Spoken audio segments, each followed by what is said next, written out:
Assalamualaikum warahmatullahi wabarakatuh. Kembali lagi bersama kami, channel di mana ada misteri.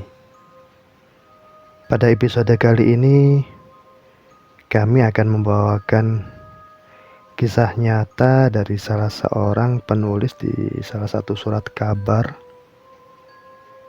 yang mana kejadiannya terjadi di wilayah Nusa Tenggara Barat dan terjadi di tahun 97. Kisah misteri ini benar-benar terjadi dan dialami oleh penulis tersebut. Kejadiannya berawal ketika beliau masih bertugas selama beberapa hari di salah satu provinsi di Nusa Tenggara Barat atau NTB. Menjelang selesai penugasan, seorang teman mengusulkan untuk pergi ziarah ke suatu makam. Konon menurut cerita, tempat tersebut sering dikunjungi banyak orang. Namun tidak diketahui secara jelas siapa yang dimakamkan di situ. Tepat pukul 10 malam waktu Indonesia Timur, dengan menggunakan sebuah mobil, kami berempat berangkat menuju lokasi kuburan keramat tersebut. Perjalanan dari kota Mataram menyusuri jalan aspal mulus, berliku, dan di sepanjang tepi sungai juga pantai memang cukup mengasihkan. Setelah hampir 1 jam, mobil membelok masuk ke jalan pedesaan. Suasana desa telah sepi dan tak ada seorang pun yang kami jumpai. Maklumlah, malam memang sudah mulai turun. Selepas dari perkampungan, perjalanan dilanjutkan melewati areal tanah yang banyak ditumbuhi pohon kelapa. Kurang lebih jam 12 malam waktu Indonesia Timur, kami pun akhirnya tiba di lokasi kuburan keramat itu. Sinar lampu mobil menyorot membelah gelapnya malam. Nampak dinding batu setinggi kurang lebih 1 meter memagari sebidang tanah. Dan di tengah-tengah areal itu tumbuh sebuah pohon yang besar dan terkesan sudah berusia sangat tua. Cabangnya yang panjang, rantingnya yang banyak, dan daunnya yang rimbun menaungi sebuah bangunan makam yang diberi atap berlantai ubin dan berbakar kayu. Di dekat nisan terdapat sebuah tungku dari tanah liat yang digunakan untuk tempat membakar dupa. Tungku tersebut nampak hitam, penuh lelehan kemenyan sebesar kepala anak-anak. Sebuah perasaan aneh tiba-tiba timbul dari dalam dada penulis. Keraguan mengusik perasaan. Makam siapa ini? Benarkah tempat ini sering didatangi para peziarah? Pikir penulis tersebut dengan hati yang berdebar-debar. Akhirnya kami berempat segera masuk ke dalam cungkup makam itu dan duduk bersila membaca tahlil, mendoakan agar arwah orang yang jasadnya dimakamkan di tempat tersebut diterima di sisi Tuhan, diampuni segala dosa semasa hidupnya. Suasana malam yang gelap terasa semakin pekat. Tanpa penerangan sama sekali, dan satu-satunya penerangan hanyalah korek api yang selalu mati ditiup angin setiap kali kami menyalakan bergantian.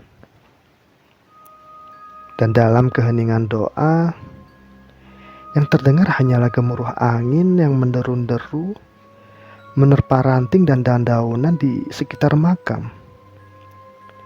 Suaranya gemerisik, sangat berisik dan mampu mendirikan bulu kuduk siapapun yang mendengarnya. Timbul pertanyaan dalam hati, kenapa di tempat ini angin-anginnya bertiup keras sekali? Padahal rasanya angin besar itu tidak bertiup di tempat lain yang ada di sekitar tempat itu. Entah berapa lama kami tenggelam dalam keheningan konsentrasi doa. Di tengah malam yang gelap gulita, tiba-tiba terdengar suara wanita menangis. Sangat dekat, sangat jelas. Arahnya di depan sebelah kiri dari tempat kami duduk. Isak tangis wanita itu sangat menyayat hati, menyentuh perasaan, seakan-akan merayap menyusuri relung hati kami. Sedus dan tangisnya menggambarkan kesedihan yang tiada tara, kepedihan yang sangat dalam. Dan kami pun bertanya-tanya kembali dalam hati kami, siapa wanita yang menangis di tengah malam begini? Apakah di depan kami ada perumahan penduduk? Ternyata tidak. Hanya kegelapan yang ada di depan kami. Lantas, dari mana sumber suara tangis wanita yang mengiris perasaan itu? Berbagai pertanyaan yang merubung di kepala kami belum sempat terjawab ketika tiba-tiba muncul bara api di tungku pertupaan. Merah menyala di tengah gelapnya malam. Untuk menenangkan perasaan, pikiran ini mencoba untuk mencari-cari alasan. Mungkin awalnya api tersebut adalah sisa-sisa dari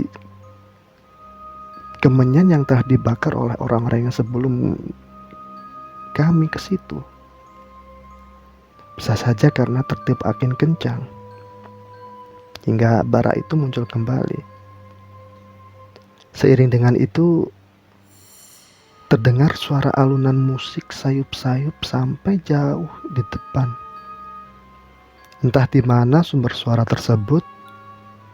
Yang jelas, alunan musik itu terdengar sangat indah menyentuh perasaan. Dan selesai kami berdoa, kami pun mencoba mendekati asal suara tangis wanita yang sudah mulai menderda. Tetapi tidak ada suatu pun yang terlihat. Begitu gelap, bahkan tangan sendiri pun nyaris tak tampak. Akhirnya malam itu kami pulang tanpa banyak bicara. Masing-masing hanyut dalam pikirannya sendiri-sendiri. Dan bertanya-tanya misteri apakah sebenarnya yang tengah kami alami ini.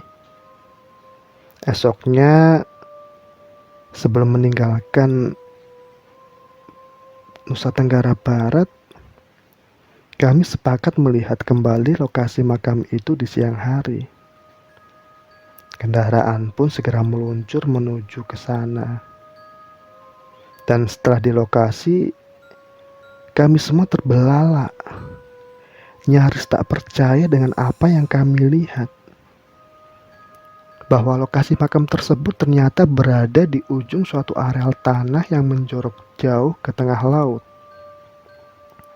Lebar tanah kurang lebih sekitar 15 meter. Sementara di sebelah kiri, kanan, dan depan adalah laut lepas. Airnya terlihat berwarna biru.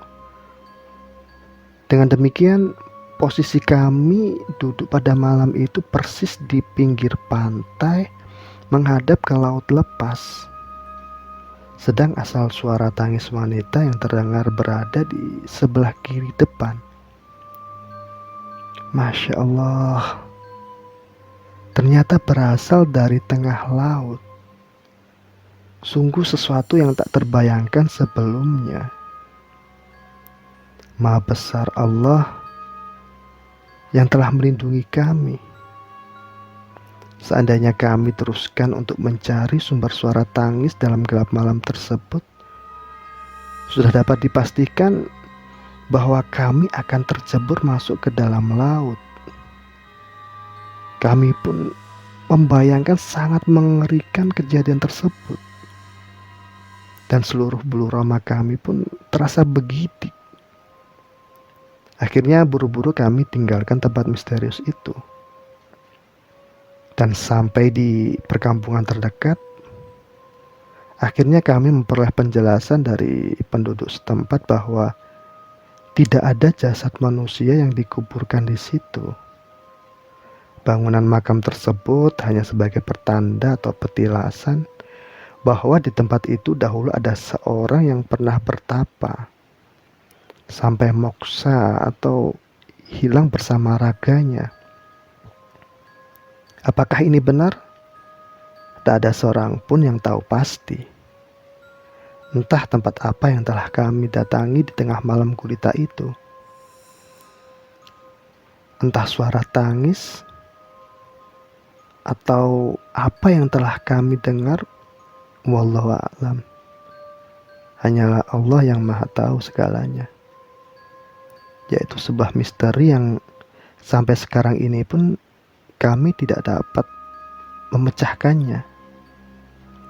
Dan semuanya serasa hanya sebuah mimpi yang sangat menakutkan.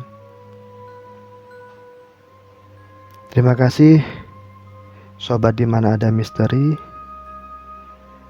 Tetap ikuti channel di mana ada misteri. Jangan lupa like, komen, dan subscribe.